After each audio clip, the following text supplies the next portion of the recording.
أستغفر الله ربي من كل ذنب وأتوب إليه لا حول ولا قوة إلا بالله العلي العظيم الحمد لله نحمده ونستعينه ونستغفره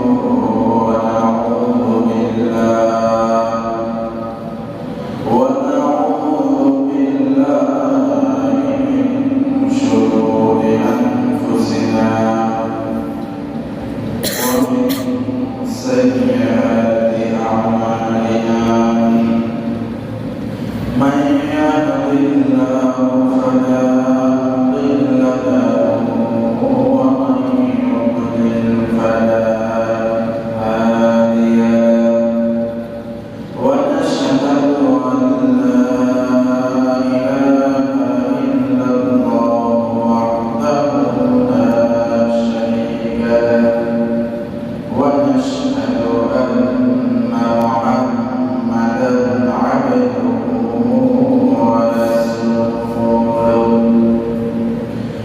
الذي أرسله بالحق بشيرا ونذيرا وداعيا إلى الله بإذنه وسراجا منيرا فقد قال الله تعالى في كلامه المجيد وفي فرقانه الحميد إن الله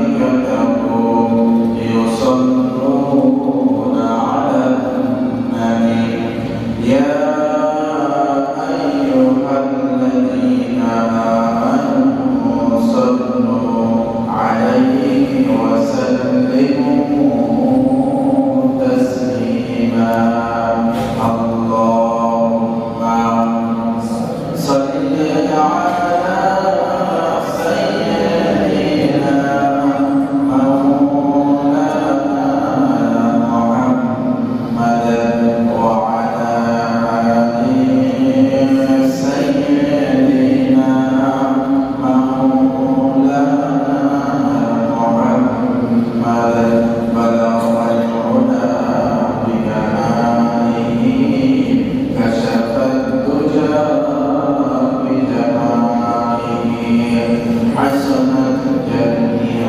خصاله صلوا عليه وآله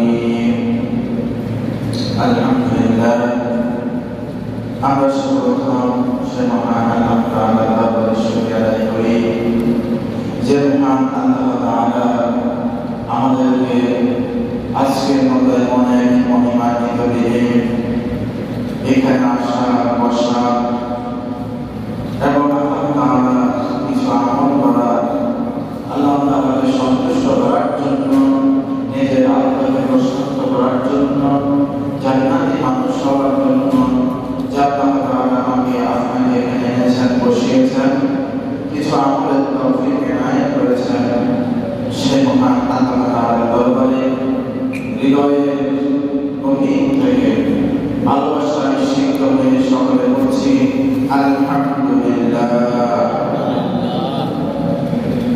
আমরা দরুদ পড়ছি সুবহানাল্লাহ বিশ্বভক্তির দরুদ বিশ্বনাথ যার সৃষ্টিতে আমার আপনার সৃষ্টি যাকে কেন্দ্র করে আল্লাহ তাআলা এই কুল কায়নাতকে সাজিয়েছেন সে মহান মানবের প্রতি দরুদ সালাম পেশ করে সকলে বলছি সাল্লাল্লাহু আলাইহি ওয়াসাল্লাম। শুকরিয়া হাজির আমরা গত কয়েকদিন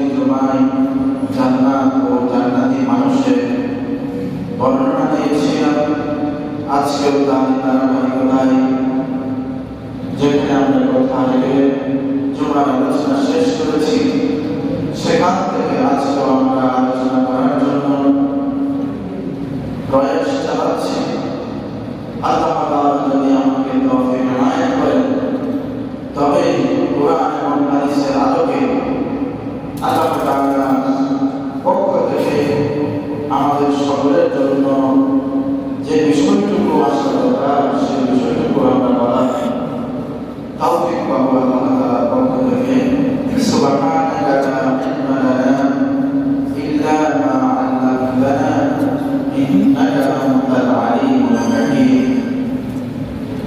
আমার বলার মতো, বোঝানোর মতো কিংবা কোরআন হাদিসে এমন কোনো মাহাত্ম্যপূর্ণ জ্ঞান নেই যা দিয়ে আপনাদেরকে মুক্ত করতে পারি, যা দিয়ে আপনাদের হৃদয়ে কোরআন জাগাতে পারি।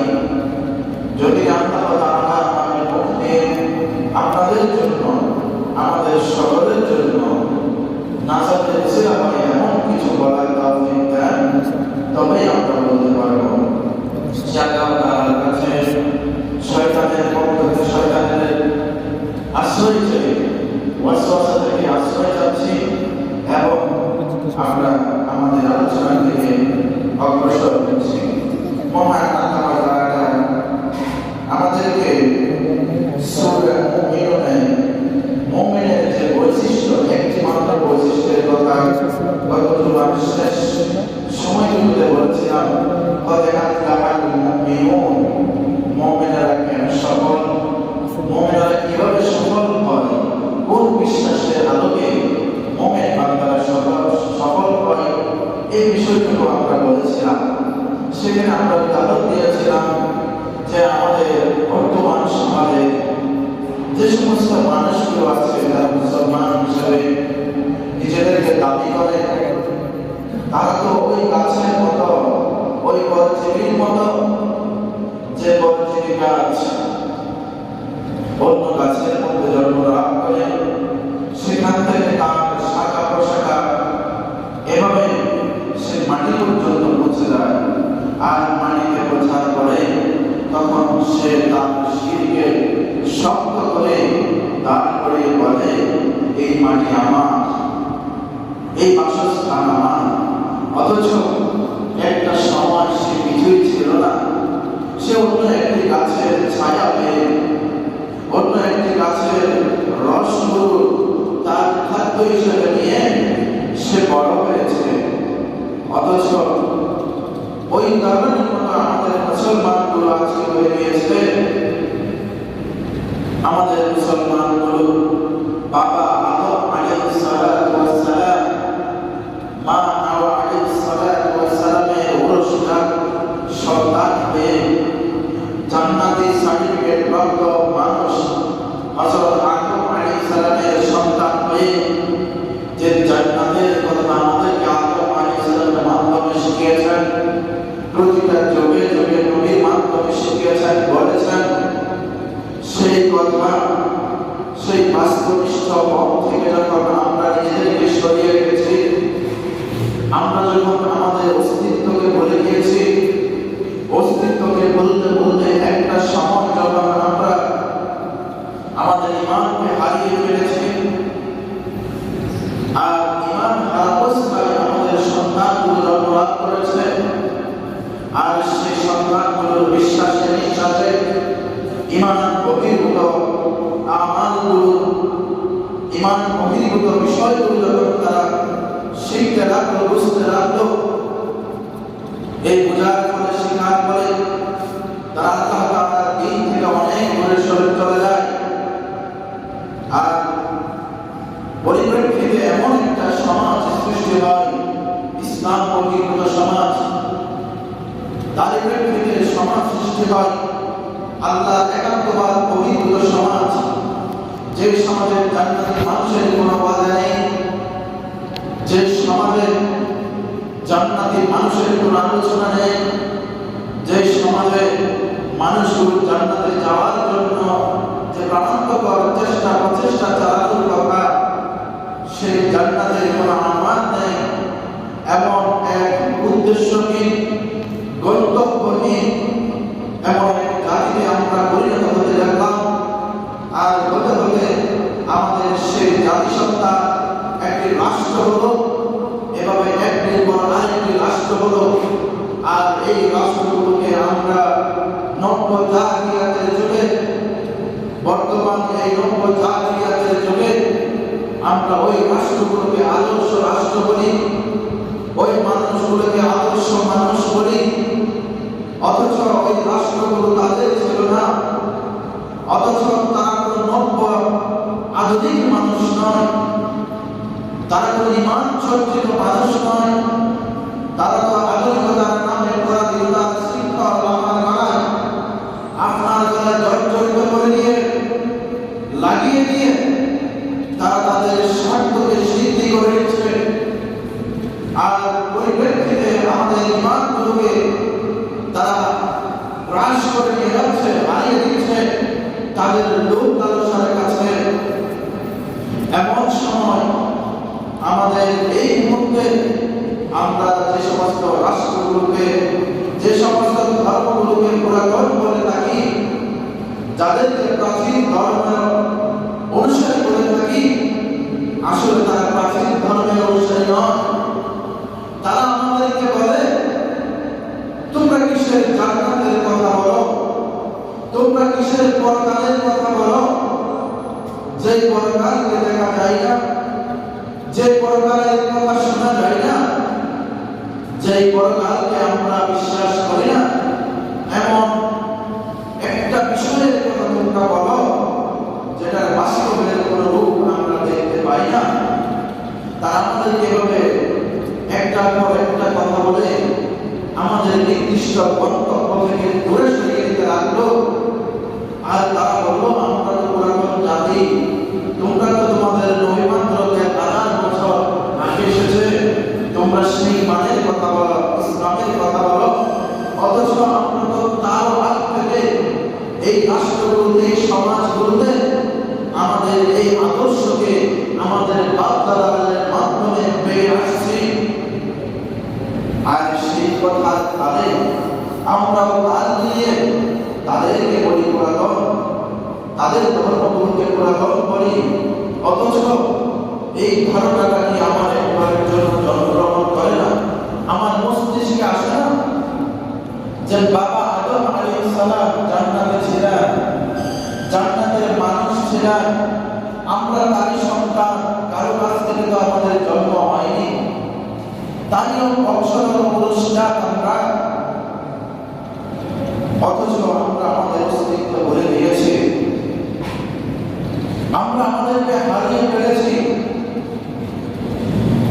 আর হারতে হারতে আমরা আমাদের ইমানগুলো হারিয়ে ফেলেছি। আর ইমান হারানোর পরে আমরা এমন কিছুকে আল্লাহ, এমন কিছুকে আমরা খোদা হিসেবে নিয়ে নিয়েছি যেগুলো খোদার আসনে বসার কোনো যোগ্যতা নেই, যেগুলো খোদার আসনে বসার কোনো সম্পৃক্ততা নেই। এমন অসম্পৃক্ত কিছু কথা, অসম্পৃক্ত কিছু বাণীকে আমরা কানে নিয়ে আল্লাহকে ভুলে গিয়েছি।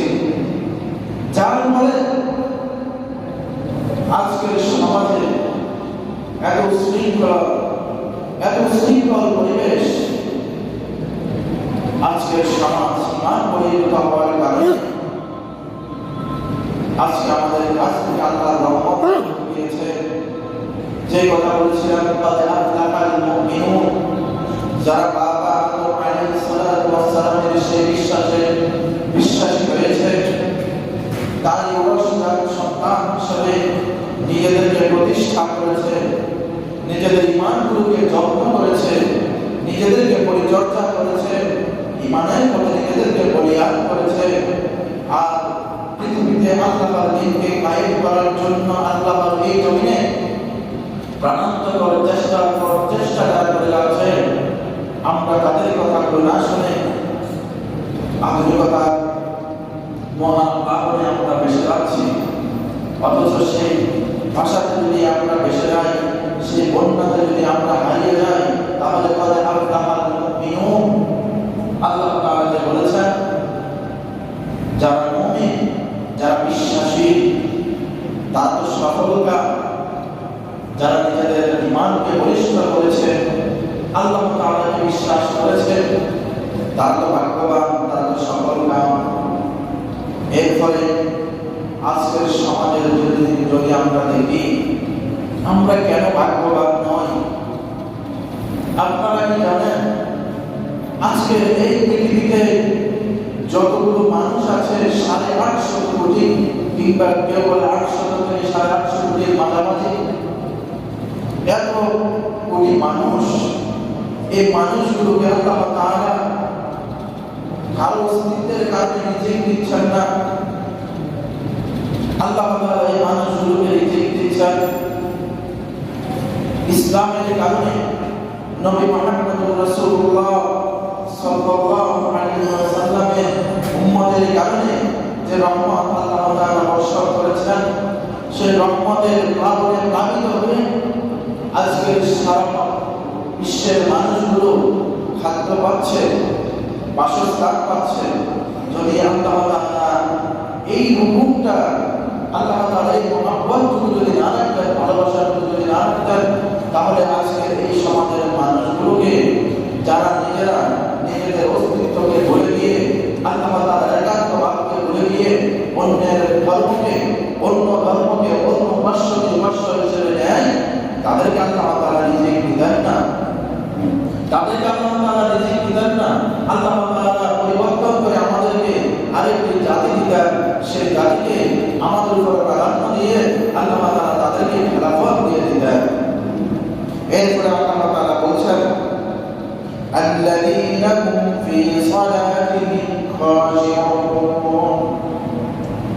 মুমিন তারা সফলকাম, যারা নিজেদের নামাজকে, যারা নিজেদের আল্লাহ তাআলার একাত্মবাদের উপর বিশ্বাসী হয়ে নিজেদের নামাজগুলোকে অত্যন্ত ভীত সহকারে, সন্ত্রস্ত হৃদয়ে যারা নামাজের হেফাজত করে, জান্নাতের মানুষের আরেকটি বৈশিষ্ট্য হয়ে যায় যে তারা তাদের নামাজগুলোকে হেফাজত করে। এখানে আল্লাহ তাআলা আমাকে আপনাকে একটা বিষয় বলেছেন, ওয়াল্লাযীনা হুম ফী সালাতিহিম হাফিজুন বলতে পারতেন। আল্লাহ তাআলা বলতে পারতেন নামাজকে সংরক্ষণ করে, কিন্তু আল্লাহ তাআলা এখানে নামাজের কথা সংরক্ষণ না বলে খাশিউন বলেছেন। কেন? যে মুমিন যারা বান্দা, যারা জান্নাতের সার্টিফিকেট প্রাপ্ত, যারা জান্নাতের বিশ্বাসী, তারা নামাজকে সংরক্ষণ করবে না।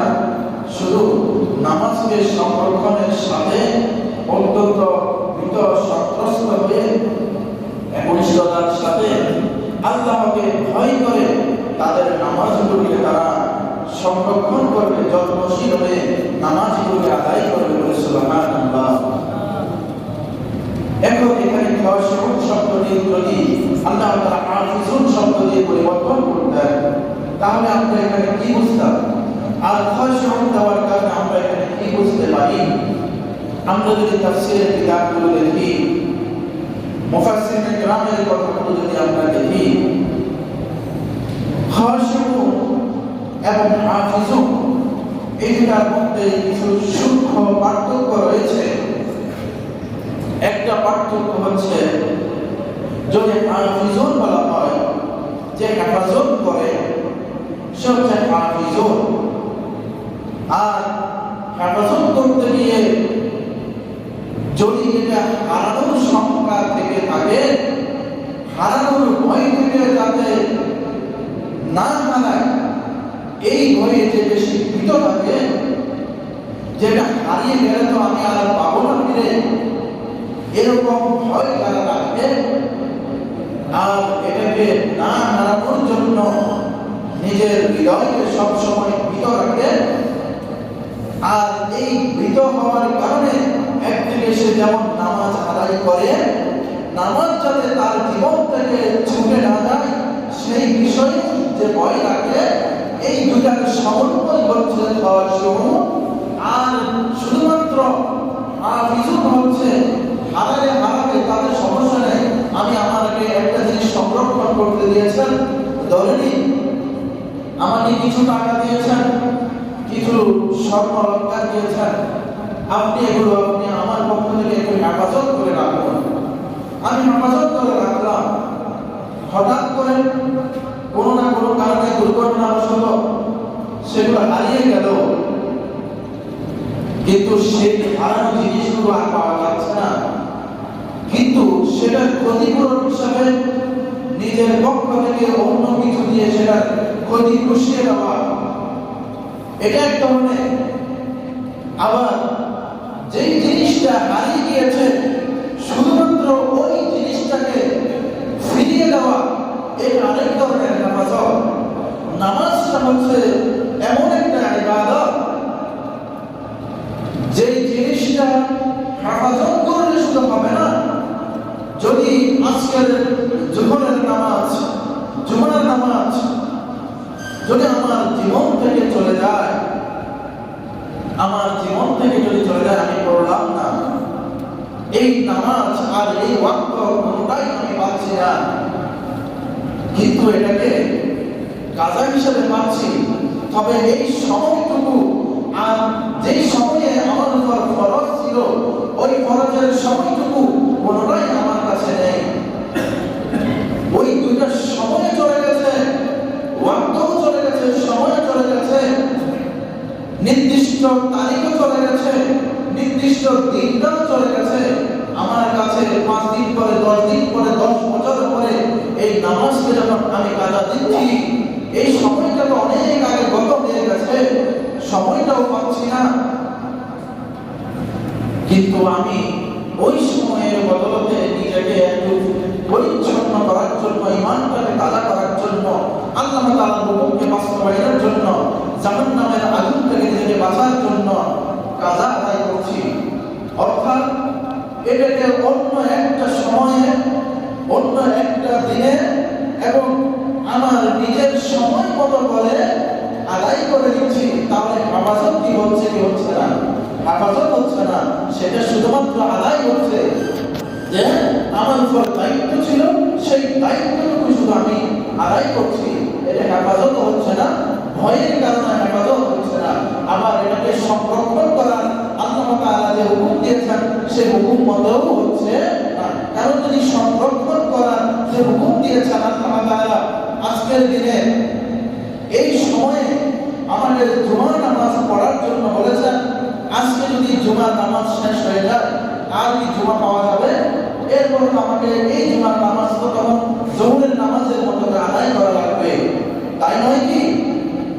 অবশ্যই তাই।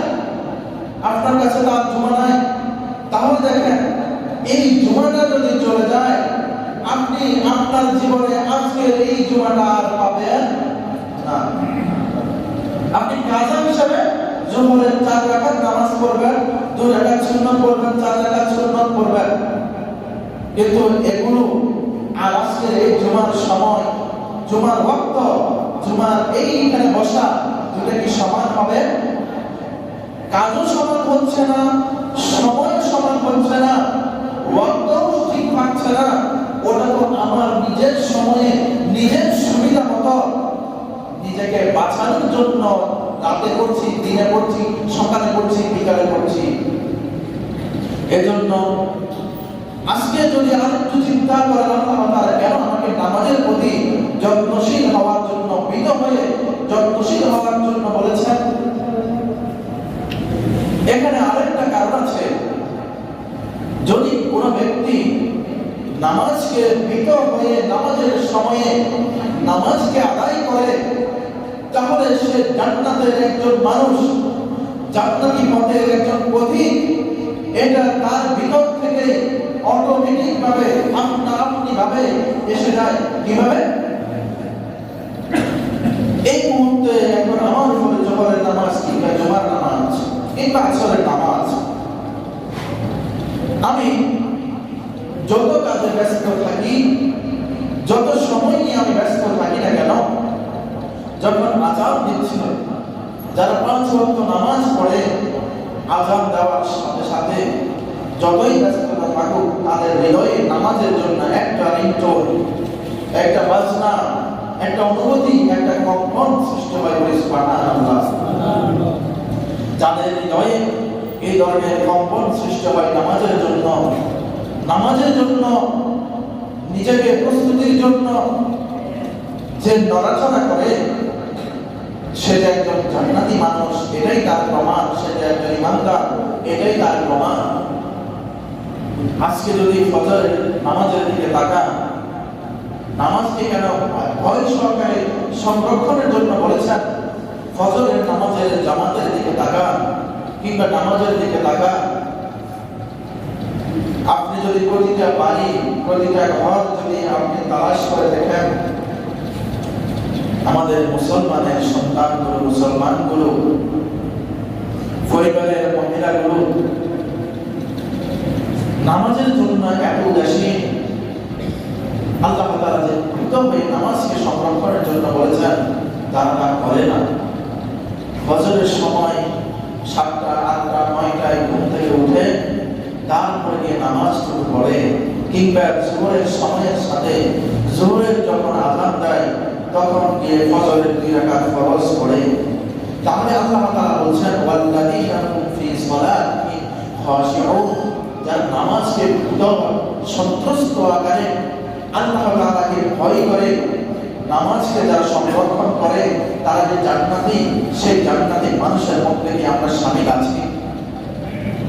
যে জান্নাতের বর্ণনা করতে গিয়ে, জান্নাতি মানুষের বর্ণনা করতে গিয়ে গত 2টি জুমায় যে কথাগুলো বলা হয়েছে, আজকের জুমায় যে আলোচনাগুলো হচ্ছে, সেই মোতাবেক আমরা কি জান্নাতি মানুষ?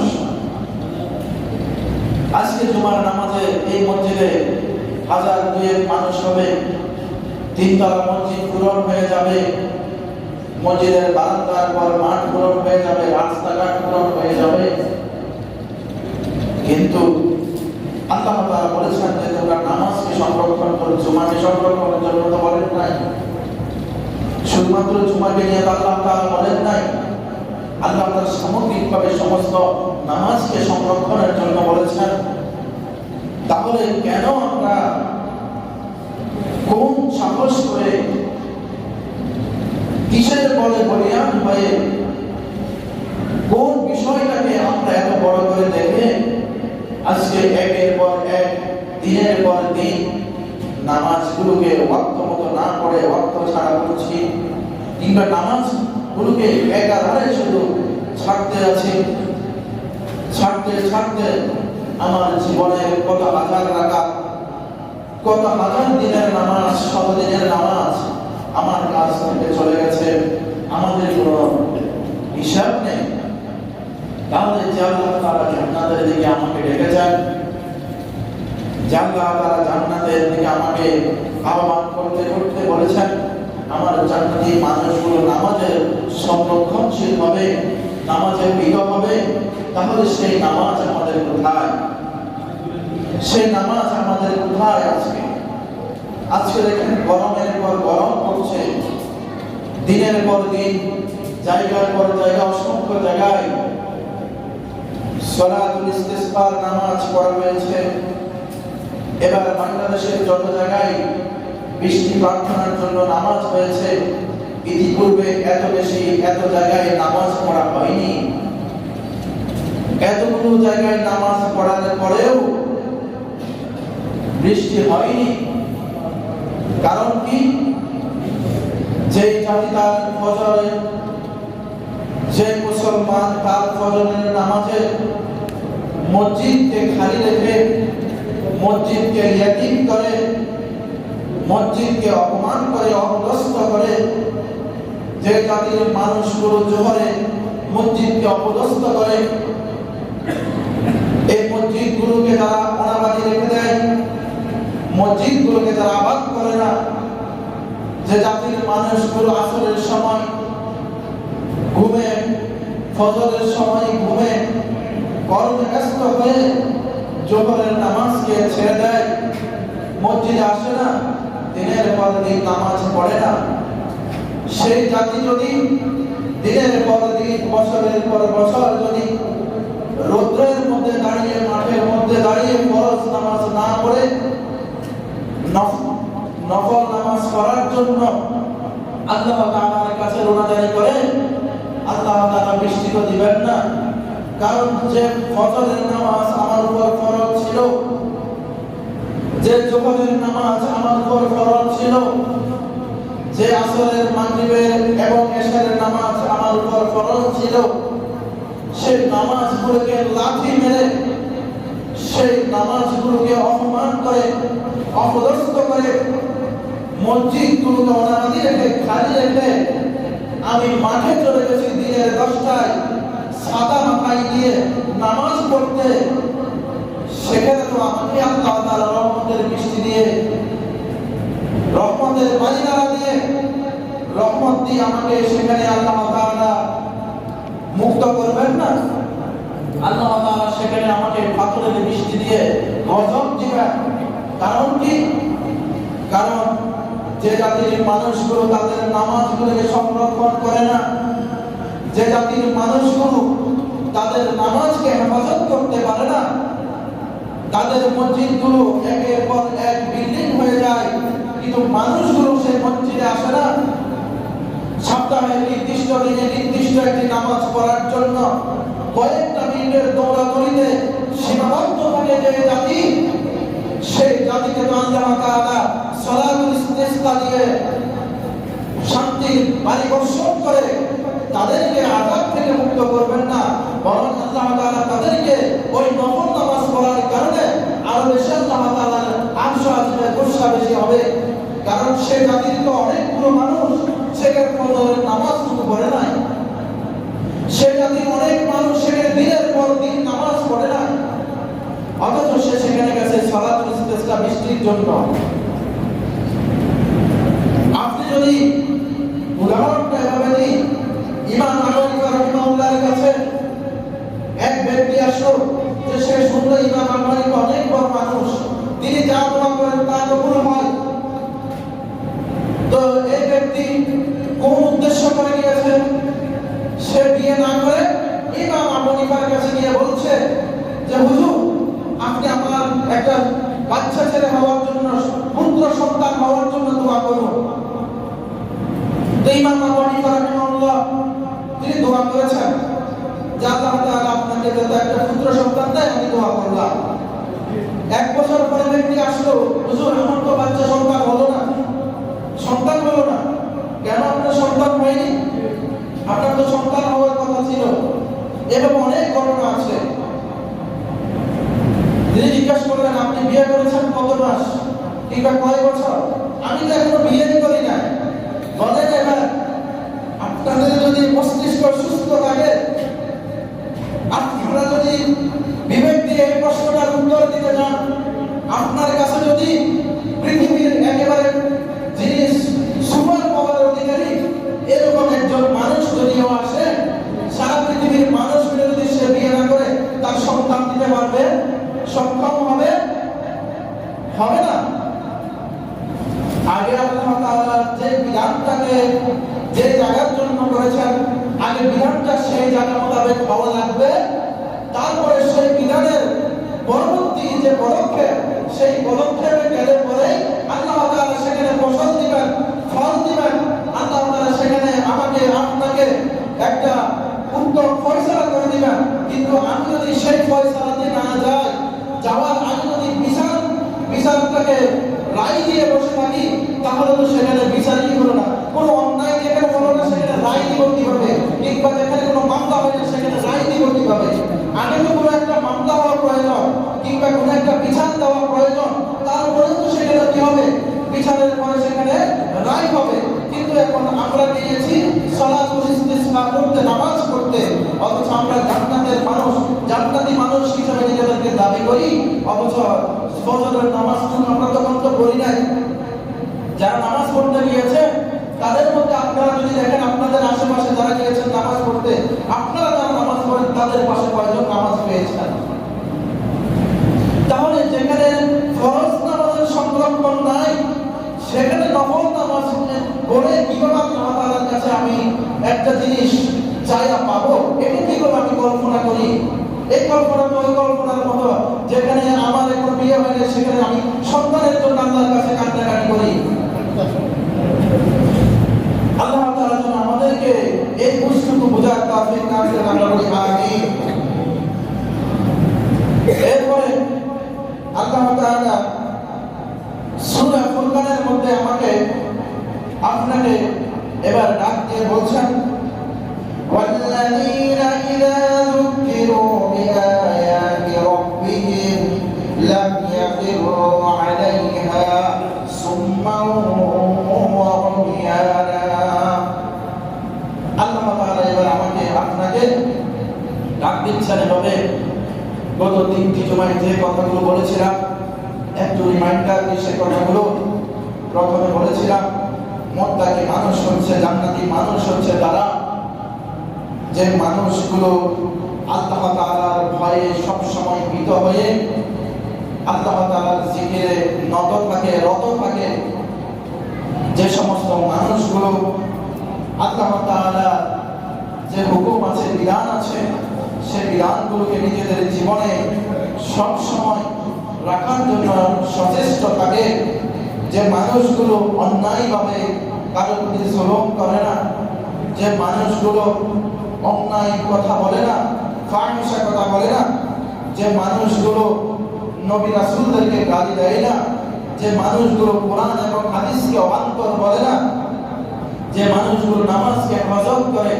যে মানুষগুলো তাদের সম্পদ থেকে দান করে যে মানুষগুলো আল্লাহ তাআলার ভয়ে ভীত হয়ে তাদের সম্পদে অর্জিত যে যাকাত আছে তা প্রদান করে এরপরে যারা একমাত্র আল্লাহকে ইলাহা ছাড়া অন্য কাউকে ডাকে না এবং যারা সন্তানগুলোকে মায়ের ঘরে থেকে কিংবা বাহিরে তারা সন্তানগুলোকে হত্যা করে না যারা জেনা ব্যভিচার অবিচারে লিপ্ত হয় না এবং যে সমস্ত মানুষগুলো যখন কোনো মূর্খ দ্বীনের জ্ঞানহীন মানুষের সাথে ঝগড়ায় লিপ্ত হয় কিংবা লিপ্ত হওয়ার উপক্রম হয় তখন তারা সালাম দিয়ে তাদের কাছ থেকে কেটে পড়ে এবং যে সমস্ত মানুষগুলো কোনো অন্যায় পথ দেখে অন্যায় রাস্তা দেখে সেখান থেকে নিজেদেরকে সরিয়ে আনে অত্যন্ত সতর্কতার সহিত এবং যে মানুষগুলো আল্লাহ তাআলার কাছে অবিরত তাওবাতে লিপ্ত থাকে এবং যে মানুষগুলো আল্লাহ তাআলাকে এবং আল্লাহ তাআলার নবীর যত হুকুম আছে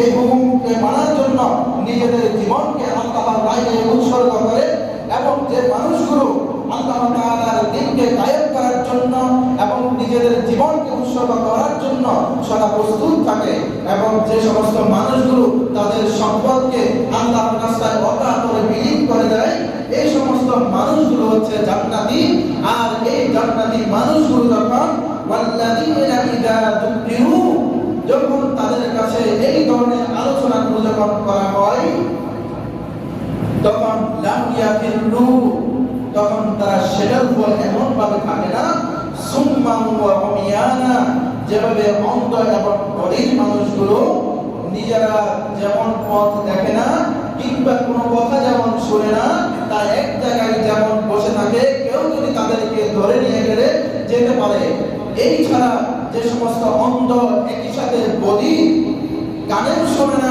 চোখেও দেখে না মুখেও বলতে পারে না এমন মানুষগুলোকে যেমন করে কোনো মানুষের সাহায্য ছাড়া চালানো যায় না ওই ধরনের মানুষের মতো অন্ধ বধির বোবা হয়ে আল্লাহর কালাম শোনার পরে বসে থাকে না বরং তারা এটার বিপরীত কাজ করে অর্থাৎ তারা নিজেদেরকে আল্লাহর রাহে কাজ করার জন্য নিজেদেরকে ভালোভাবে চেষ্টায় অবিরত রাখে ওই সমস্ত মানুষগুলো হচ্ছে জান্নাতি বলি সুবহানাল্লাহ তাহলে এখন আমাদের কাজ কি আল্লাহ তাআলা কথাটা উল্টা বলেছেন কেন যে যাদের কাছে আমার দ্বীনের আলোচনাগুলো করা হয় তারা অন্ধ বধির বোবাদের মতো বসে থাকে না শুধু এটা বলেছেন কেন এটার অর্থ হচ্ছে তারা নিজেদেরকে নিয়ে চেষ্টা করে আমল করার জন্য নিজেদেরকে চেষ্টা করে উজাড় করে দেওয়ার জন্য আল্লাহর রাহে এবং তারা কি করে والذين يقولون ربنا هب لنا من أزواجنا وذرياتنا قرة أعين واجعلنا للمتقين إماما এবার আল্লাহ তাআলা প্রত্যেকটা ব্যক্তির জন্য একটা একটা করে কথা বলছেন আর 10 মিনিট জান্নাতি মানুষের বৈশিষ্ট্য বর্ণনা করতে গিয়ে আল্লাহ তাআলা বলেন জান্নাতি মানুষ হচ্ছে তারা ওয়াল্লাযীনা ইয়াকুলুনা আর যারা বলে রব্বানা হে আমাদের রব হাব লানা আমাদেরকে দান করুন আমাদেরকে দিন আজওয়াজিনা, স্ত্রীদের কাছে, স্ত্রীদের নিকট থেকে বা স্ত্রীদের মধ্য থেকে, ওয়া যুররিয়াতিনা, সন্তানদের মধ্য থেকে এমন কিছু সন্তান দিন, এমন কিছু স্ত্রী আমাদেরকে প্রদান করুন। কুররাতা আয়ুন, কুররাতা আয়ুন শব্দের অর্থ হচ্ছে যে কি চক্ষু শীতলকারী। আল্লাহ তাআলা এখানে একটা হিকমত রেখেছেন। জান্নাতি মানুষ অনেকগুলো কথা বলেছেন, শেষে দিয়ে বলছেন আল্লাহ তাআলা জান্নাতি মানুষ তারা যারা আল্লাহ তাআলার কাছে চায় নেককার স্ত্রী, যারা আল্লাহ তাআলার কাছে চায় সুসন্তান, কি বলে তারা যে আমাদেরকে নেককার সন্তান দিন, নেককার স্ত্রী দিন, ওয়াজআল লানা, এবং তাদেরকে করুন লিল মুত্তাকিনা ইমামা, মুত্তাকিদের ইমাম হিসেবে, আল্লাহ বিরোধের ইমাম হিসেবে তাদেরকে পরিণত করো। বলি সুবহানাল্লাহ। সুবহানাল্লাহ আওয়াজটা শুনে মনে হচ্ছে আমরা এখনো ইমানকে তাজা করতে পারি নাই, আমরা এখনো নিজেদেরকে চিনতে পারি নাই, এখনো জান্নাতি মানুষ হওয়ার মতো আমাদের বাসনা এখনো জাগে নাই। আল্লাহ তাআলা কি শিখেছেন আমাকে? গত 2টি জুমায় যারা ছিলেন তারা বুঝেছেন আজকের কথাগুলো, কারণ আমাদের জুমার প্রত্যেকটা জুমার ধারাবাহিক আলোচনা মাঝখানে এসে যা শুনেন শুধু তা নয়, তার আগের আলোচনা নাই। আমরা পরপর 3টি জুমায় এই আলোচনার পূর্বের আলোচনাগুলো করেছি। সেই আলোচনা যারা শুনেছেন আজকের কথার মর্ম শুধু তারাই বুঝবেন। বাকিরা শুধু এসেছেন শোনার জন্য, 2 রাকাত নামাজ পড়ে চলে যাওয়ার জন্য। তাদের জন্য এখানে একটা শিক্ষা আছে, আল্লাহ তাআলার হিকমত আছে, সেটা একটু শুনে নিন। আল্লাহ তাআলা বলতে পারতেন জান্নাতি মানুষের বৈশিষ্ট্য অনেক, এটা, কিন্তু সেখানের মধ্যে একটা কথা সর্বশেষ বলেছেন, যে সমস্ত ব্যক্তিরা এতগুলো কাজ আমি যে বলেছি হয়তো সমাজ নিয়ে করতে পারবে না, কিন্তু নিয়মে নিকৃতে আল্লাহ তাআলার কাছে চাই নামাজে দাঁড়িয়ে তারা অন্তত আমার কাছে এই বিষয়টা চাইতে পারে। যুবকেরা বিশেষত, কারণ এই দোয়াটা স্ত্রী চাইবে কারা? যারা যুবক আছে তারা, সন্তান চাইবে কারা? বিবাহিতরা। আল্লাহ তাআলা এখানে উভয়টা চাওয়ার জন্য বিয়ের আগে যেমন বলেছেন, বিয়ের পরেও আল্লাহ তাআলা উভয়টাকে এভাবে চাওয়ার জন্য বলেছেন। কেন? বিয়ের আগে থেকে যদি চাও আল্লাহ তাআলা তোমাকে সেভাবে আমাকে সেভাবে দান করবেন, আর যদি বিয়ের পরে চাই, যদি সেরকম না হয়ে থাকে আল্লাহ তাআলা সেরকম করে দিবেন। বলে সুবহানাল্লাহ। আল্লাহ তাআলা বলছেন সমাজকে পরিবর্তন করার জন্য, এই মঙ্গল সমাজকে সমৃদ্ধশালী ইসলামী সমাজ রাষ্ট্র ব্যবস্থা করার জন্য এইটুকু দোয়াই যথেষ্ট। যেখানে আল্লাহ তাআলা আমাকে আপনাকে শিখিয়ে দিচ্ছেন আল্লাহ তাআলার কাছে যাও, ওহে বান্দা যারা জান্নাতি আছো তারা, যে আমার স্ত্রী আমার সন্তানদের মধ্য থেকে এমন কিছু স্ত্রী, এমন কিছু সন্তান আল্লাহ আপনি দেন যাদেরকে মুত্তাকি, যাদেরকে বলা হয় খোদাবিরু, যাদেরকে বলা হয়, যাদেরকে আমরা আপনারা ওলি আউলিয়া বলে থাকি, যাদেরকে দিনদার ফরেজগার মুত্তাকি বলে থাকি। আমার দোয়াতে আল্লাহ তাআলা শিখাচ্ছেন তাদের ঈমান বাড়িয়ে দেওয়ার জন্য। কিভাবে? আমার যদি পুত্র সন্তান হয়, সে যেন এই যুগে যত মানুষ আছে মুত্তাকি, সমস্ত মুত্তাকি মানুষের ঈমান হয়। আমার যদি কন্যা সন্তান হয়ে থাকে, যে সমস্ত মহিলা মানুষগুলো মুত্তাকি আছে ওদের যেন সন্তানই হতে পারে। আল্লাহ তাআলা সেই দোয়া আমাকে শিখিয়ে দিচ্ছেন। বলে সুবহানাল্লাহ। এরপর আল্লাহ তাআলা এবার সুসংবাদ দিচ্ছেন, উলাইকা ইউজাউনাল গুরফাতা বিমা সাবারু ওয়া ইউলাক্কাউনা ফীহা তাহিয়াতান ওয়া সালামা। এবার আল্লাহ তাআলা বলছেন উলাইকা ইউজাউনাল গুরফা, তাদেরকে প্রদান করা হবে এমন এক ঘর, বিমা সাবারু, যারা দুনিয়াতে সময় ধরে ধৈর্য ধারণ করে নিজেদের উজাড় করে দিয়ে আল্লাহ তাআলার কাছে অর্জন করেছে। ওই লাক্কাউনা ফীহা তাহিয়াতান ওয়া সালামা, মৃত্যুর পরপরই তারা এমন এক অভিবাদনের, এমন এক সালামের উপযোগী হবে যেটা পৃথিবীর কোনো মানুষ কল্পনা করতে পারবে না। এরপর বলছেন আল্লাহ তাআলা খালিদিনা ফীহা হাসনাত মুস্তাকাররান ওয়া মুকাররামা, আর স্থানের জায়গা হিসেবে, থাকার জায়গা হিসেবে সেই জায়গা কতই না উত্তম, আমাকে আপনাকে সেই জান্নাতের সুসংবাদ দিচ্ছেন, বলে সুবহানাল্লাহ। তাহলে গত 3টা জুমায় যে সমস্ত মানুষগুলোর বৈশিষ্ট্য বলা হয়েছে, এই সমস্ত মানুষগুলো তারা জান্নাতি মানুষ। আল্লাহ তাআলা যেন আমাদেরকে এই জান্নাতি মানুষের মধ্যে শামিল হওয়ার তৌফিক দান করুন, আমরা বলি আমিন।